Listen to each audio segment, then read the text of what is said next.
ایک صاحب نے سوال کیا ہے کہ حضور پاک فرض نماز کے علاوہ پانچوں وقت کتنی رکعت نمازیں پڑھتے تھے، یعنی ایک مسلمان کو فرض نماز کے علاوہ کتنی سنت نماز کم از کم پانچوں وقت پڑھنا چاہیے۔ اللہ آپ کو جزائے خیر دے۔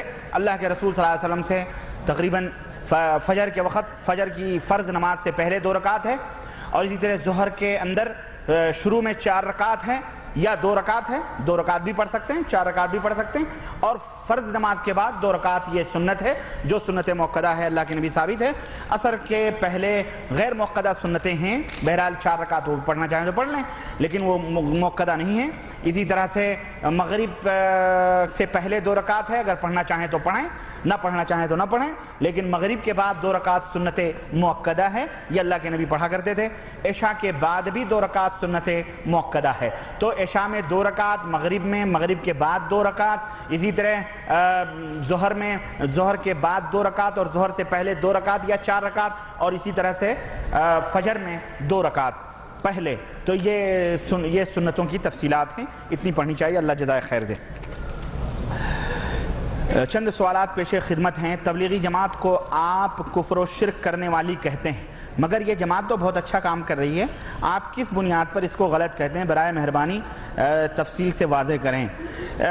دیکھیں، اس تعلق سے تو میں نے بہت کچھ واضح کیا ہوا ہے، اور یقیناً کفر و شرک والی جماعت اب میں آپ کو کیا بتاؤں، ایک مثال میں دے دوں۔ اب میں کچھ کہوں گا تو برا ہوگا۔ یہ دیکھو، یہ کتاب ہے ہاتھ میں، تاریخ مشائخ چشت، اس کے اوپر کیا لکھا ہوا ہے؟ برکت العصر قطب العالم عارف باللہ شیخ الحدیث حضرت مولانا محمد زکریہ صاحب۔ اور وہ زکریہ صاحب کون ہیں؟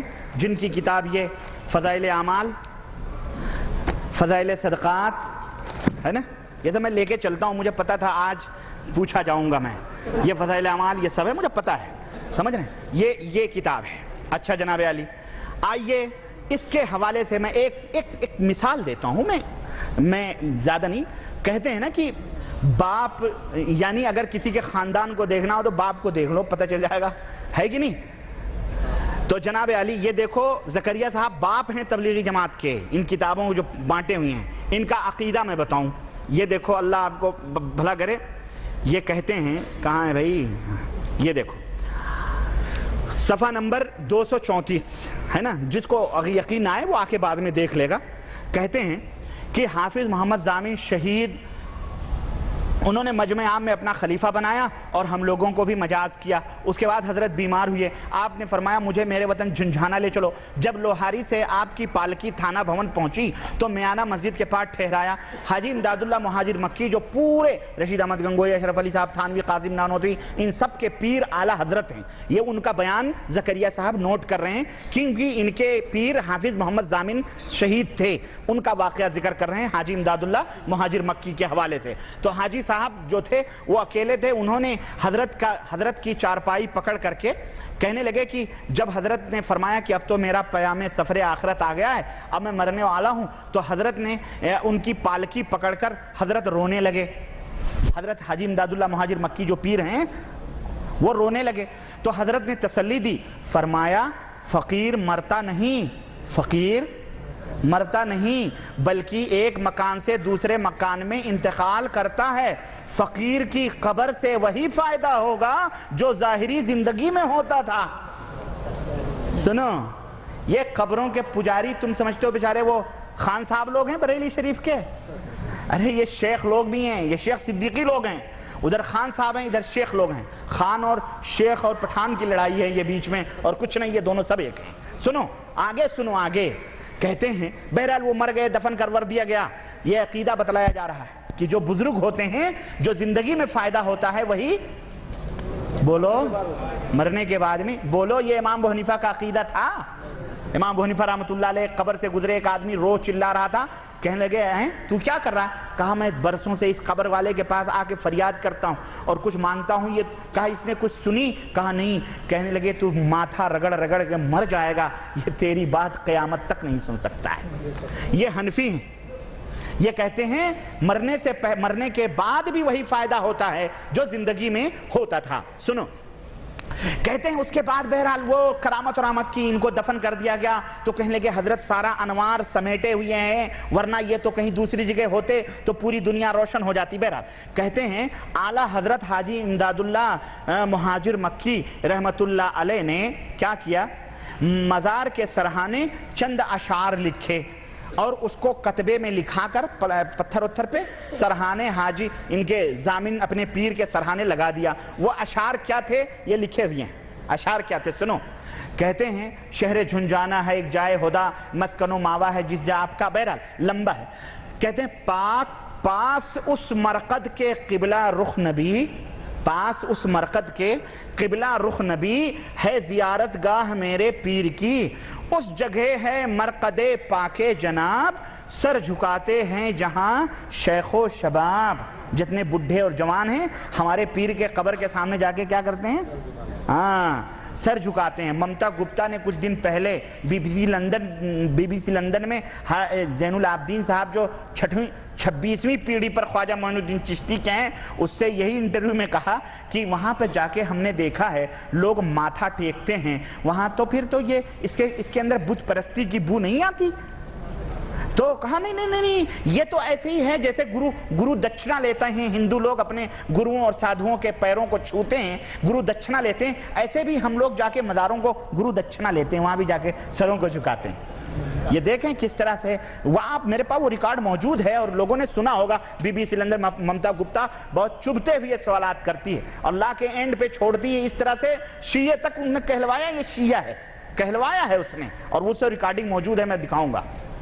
سنو کہتے ہیں جس کو ہو، اب یہ سنو، یہ کفر سنو، یہ کفر، تم کہتے ہو نا کہ یہ تو کفر و شرک سے ڈانڈے کہاں ملتے ہیں، سنو، جس کو ہو شوق دیدار خدا، جس کو ہووے شوق دیدار خدا، ان کے مرقد کی زیارت کو وہ جا۔ استغفر اللہ۔ یہ تبلیغی جماعت کے سرخیل برکت العصر یہ لکھا ہوا ہے۔ اللہ ایسی برکت سے امت کو محفوظ رکھے۔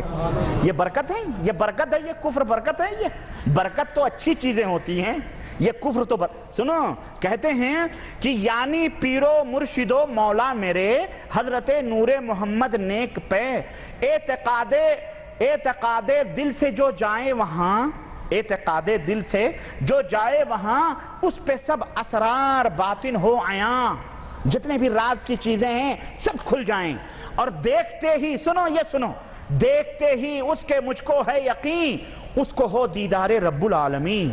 استغفر اللہ۔ یہ میری کتاب نہیں ہے، مجھے کیوں الزام دیتے ہو؟ مجھے الزام مت دو،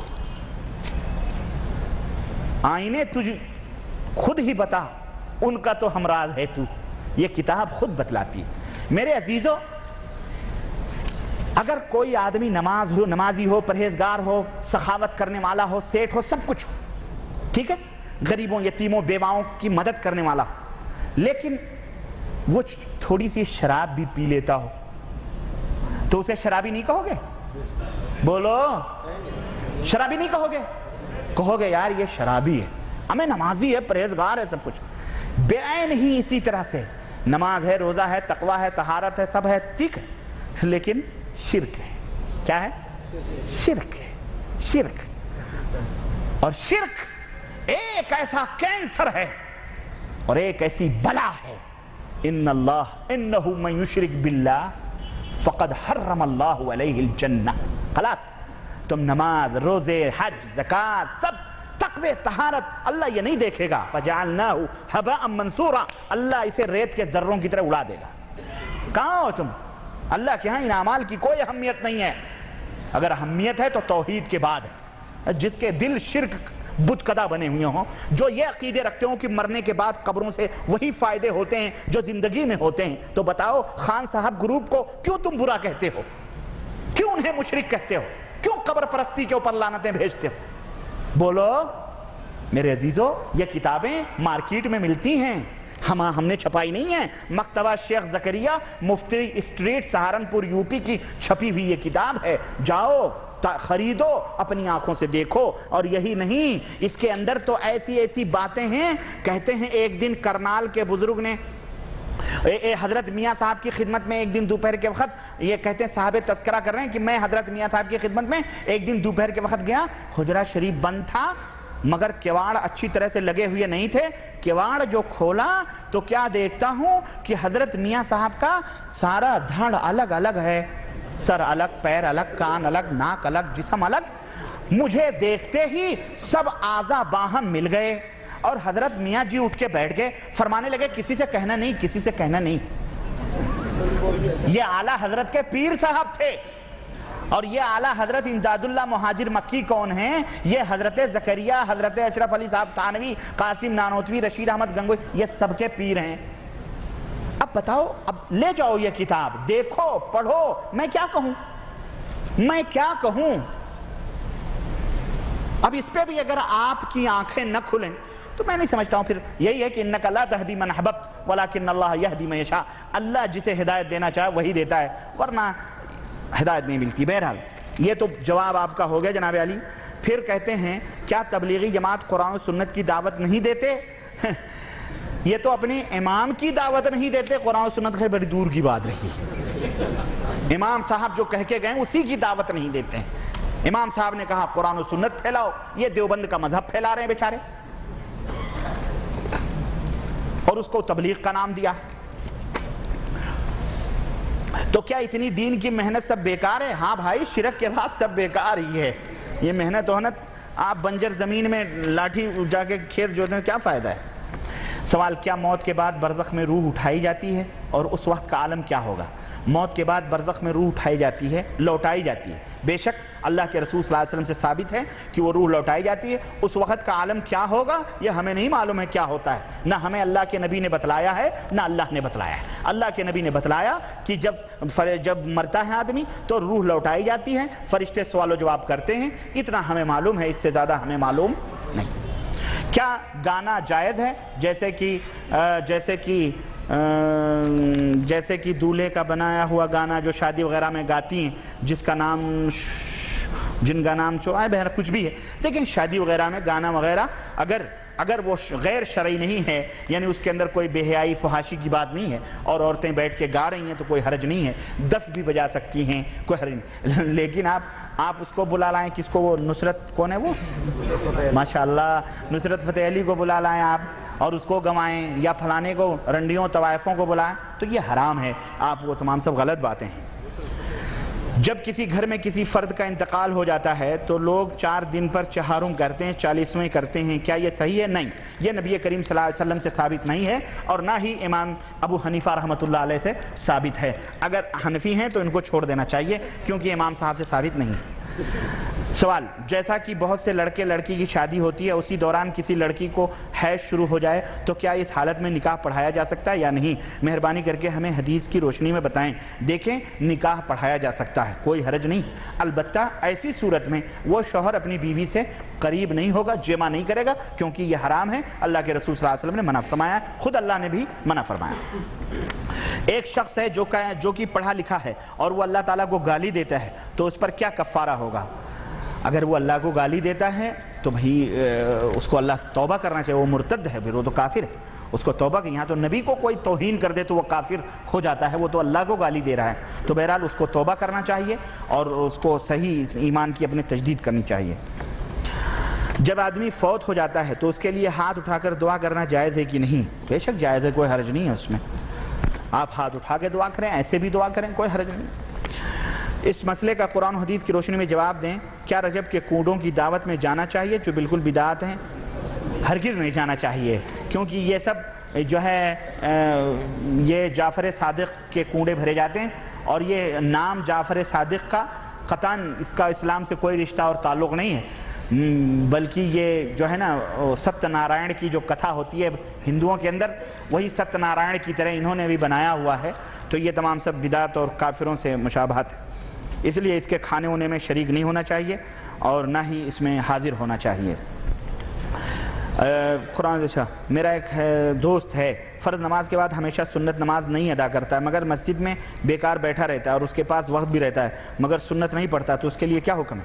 اسے آپ نصیحت کریں کہ تو سنتوں کو ادا کر لے، اس کے بعد فرصت سے بیٹھ. بہرحال وہ غلط کر رہا ہے، سمجھ رہے ہیں، اور اگر وہ برابر چھوڑ رہا ہے تو وہ گنہگار ہے.